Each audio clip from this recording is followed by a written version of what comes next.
I just got my staph culture back from McBride Hospital this morning, and well, lunchtime really. And they told me over the phone that it's an MSSA as opposed to an MRSA infection. Great, so what the hell does that mean? What's the difference? Well, MRSAs you get in the hospital, and they tend to be a lot nastier because of the environment and all the other sick people that are in there, passing all their gunk and fluids on to nurses and patients and everybody else. And MSSA you get in the neighborhood in general. In my case, there's only two places I can think of where this came from again.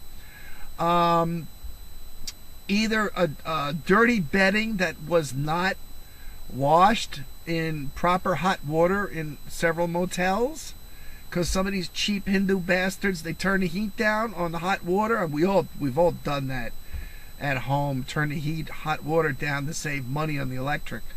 But if the hot water is not 140 degrees or higher when they do laundry, if it's not 140 or above when it hits the clothing, the bedding, the pillowcases, the towels, and the washcloths, then it doesn't kill staph infection on contact. Anything over 140 degrees will kill staph infection on contact. And these cheap pricks, some of these cheapo motels, which I'm guilty of staying in, I really shouldn't, but they're the only ones that have long-term stays.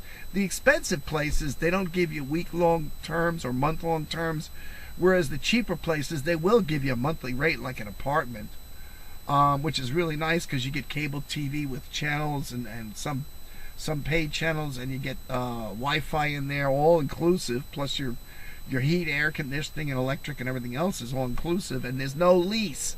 So if you get sick and tired of the place or the asshole who runs it, you can just disappear. But anyway, I either got it off of that stuff that wasn't properly washed and sanitized, or I got it off of one of my dirty little playmates. When the hell was that? Well,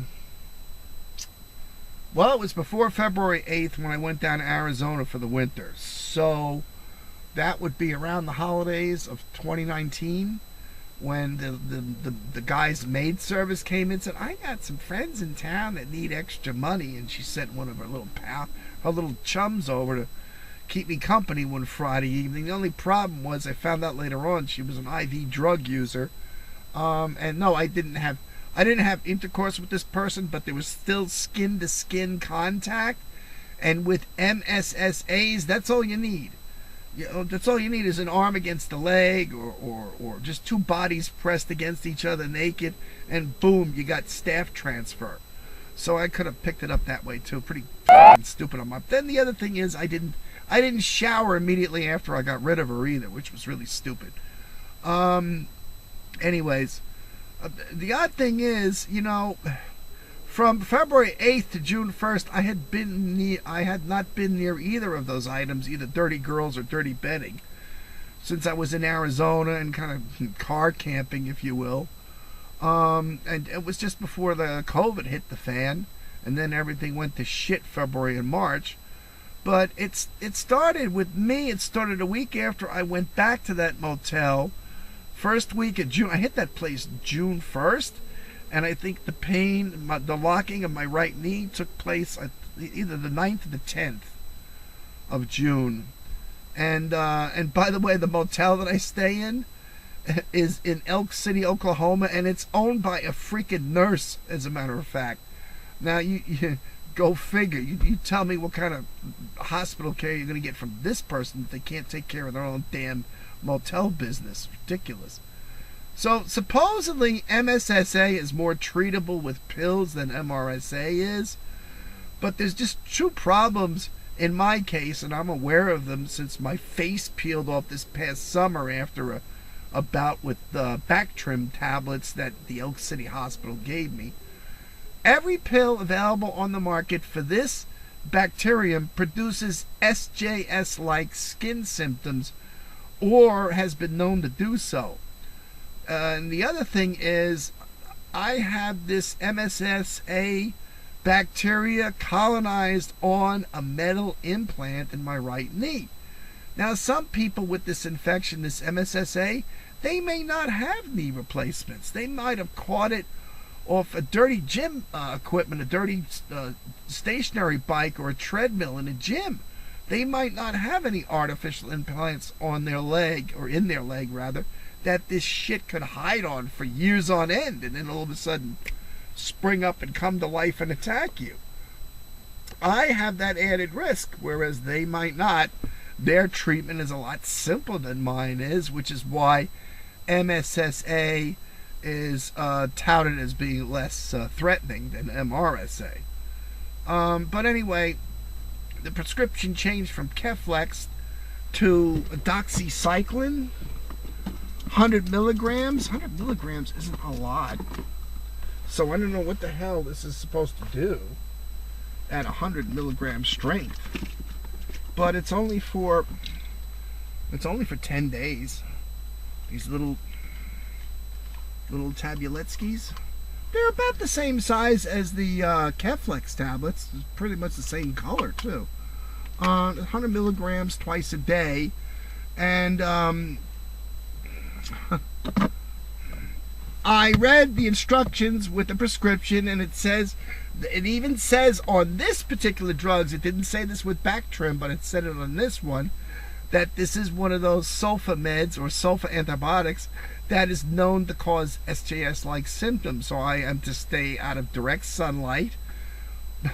Summer's over. We're at the last week of October here, so there is no sunlight. I don't have to worry about that now. But I saw that I noticed it on the prescription after taking the first pill at 3 o'clock this afternoon. But again, I'm in the danger zone with these damn meds.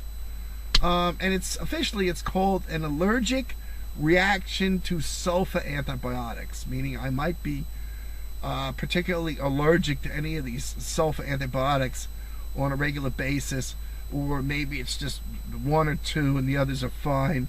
They have no way of knowing that. So this doxycycline I'm trying, and it was either that or clindamycin, and according to what I read online, clindamycin is just as dangerous as Bactrim, but hey, who the hell knows? It's led to death in some cases. Oh joy, I'm so happy I'm on one of these drugs again. So what I told them was, I will take this drug for 3 days, not the 10 days that you've prescribed. And I read this online on many websites, if there is no either negative or positive change after the 3rd day, I'll be in your emergency room for another exam and maybe a different pill. The reason is, if doxycycline is the drug that I need for this, it's supposed to start killing this off within 48 hours of beginning to take it. The leg is supposed to deflate, the redness is supposed to go away, the pain is supposed to stop, the knee should, well, maybe not the knee because it's metal and plastic, but a real knee would loosen up and be more flexible, etc., etc. If by day 3 the shit is still oozing and squirting all over the leg, I'm throwing the rest of this shit out, period. I'm not taking any chances like I did this past June. These doctors are just guessing, because he said to me, or we can try clindamycin, take your pick. Take my pick? So going to school for 7 years, for medical school for 7 years, produced no more expertise than I can produce by researching online for a week? This bothers me. Shouldn't he know which one to pick? Based on the Staph culture results that they got back, my blood labs that they got back, my age, my ethnicity, my dietary habits, my exercise levels, etc., all that shit? Shouldn't they be able to pick the tablet for me that's best suited to my, physiology? Apparently not. Take your pick. I am inadvertently playing Russian roulette with these damn drugs again. Now, let's have a good laugh about how effective a COVID-19 vaccine will be, considering my drugs have been around since 1957. Many people are going to get COVID-19, in my opinion. Today I saw, when I was calling the hospital about this Staph culture results, I saw old men in Starbucks earlier with the mask on. And what the hell reason do they have for being in Starbucks with kids that are a third their age. I think it's really stupid. There's no reason for them. They're not going to talk to him and converse with him or vice versa. What the hell does he need to hang out there for? That ex-CDC guy, I think his name is Gottlieb or whatever, I think he's right. We're not going to gain control over this because people like their freedoms too much and being able to go out and commit suicide in this country. They don't want to self-quarantine. They just want to wander around and stare at tits and ass or whatever, or cock and balls, whatever the fuck they're looking at, instead of staying home and reading a book and minding their own damn business. Americans, and I know this because when I go to Walmart, when I go to get groceries, I got to use the electric scooter there to get in and out of the building because this knee is all fucked up. I got to use the electric scooter, and everybody wants to help me. Everybody wants to get my, you need any help? You got no gloves on, you got no masks on. Fuck off. Mind your own fucking business. It's gotten to the point where I actually say that to them. Mind your own fucking business and keep your germs to yourself, and I'll keep my germs to myself. You get it? Apparently these people aren't reading the news and they don't know what the hell's going on until maybe they fucking catch it themselves and they wind up with a friggin' fever. They're not getting it. In this environment, you cannot get involved with some crippled fat guy on a scooter in Walmart. I don't want you getting involved with me. Don't you get it? I've got an infection that does not involve me being able to breathe. It involves my leg. So stay the fuck away from me. And like I said in the last video, unless she's a young chick who wants to experience her first orgasm because numbnuts doesn't know where the clitoris is, then she can get as close to me as she wants. They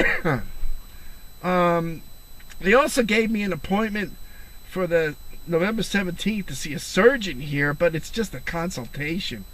I'd rather go back to my original surgeon in Austin, Texas, so I may be going down there again, because consultations are bullshit.